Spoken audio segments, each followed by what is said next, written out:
de ma mission en Thaïlande au mois de février dernier. J'ai emprunté un bus et avec ce bus, j'ai pris la route numéro 105. C'est la route qui longe la frontière entre la Thaïlande et la Birmanie au nord-ouest de la Thaïlande. Quand j'étais dans ce bus, j'ai regardé par la fenêtre et puis tout à coup, j'ai vu sur ma gauche, au milieu de la jungle, des petites maisons toutes petites avec des toits en feuilles, assez basses, collées les unes aux autres et puis surtout un épais nuage de fumée, vous savez, bleu, vraiment juste au-dessus des maisons.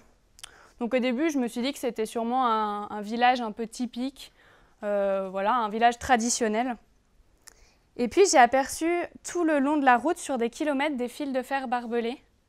Et en fait, il s'agissait du camp de réfugiés de Mela, l'un des plus grands de Thaïlande.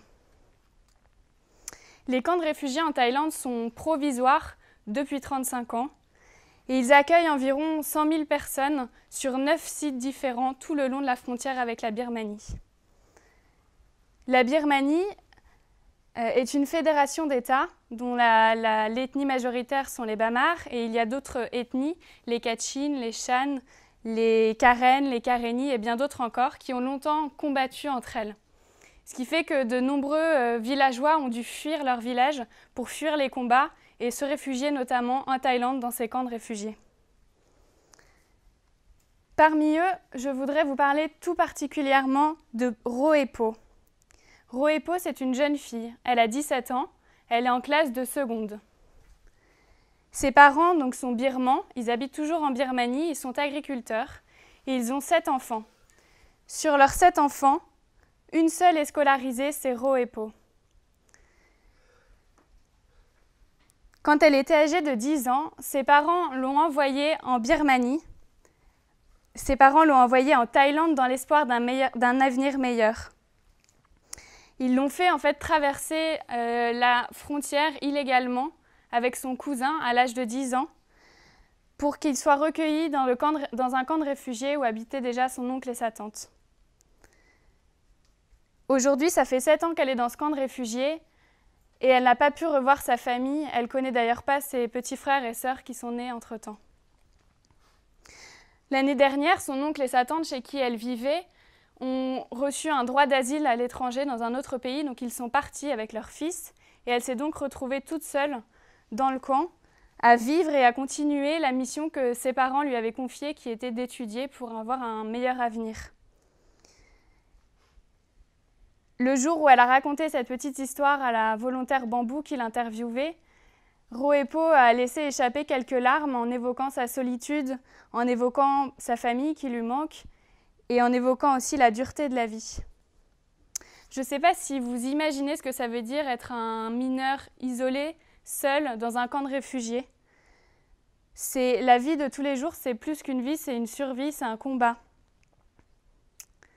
Aujourd'hui, notre partenaire local, le COER, qui est une association qui s'occupe de réfugiés en Thaïlande, nous a appelés et nous a surtout alertés sur la situation de 500 enfants qui sont victimes dans les camps de réfugiés de maltraitances graves, d'abus sexuels et de violences physiques. En effet, ces enfants sont victimes d'adultes qui n'ont pas de travail, il n'y a pas de possibilité de travail dans les camps de réfugiés. Ils ont peu d'espoir de retour dans leur pays et ils n'ont pas de projet au quotidien. Ils sont donc forcément facilement attirés par la drogue et l'alcool. Il y a aussi un manque de nourriture qui fait qu'ils sont attirés par ça et ça génère extrêmement de violences dont les enfants sont les premières victimes.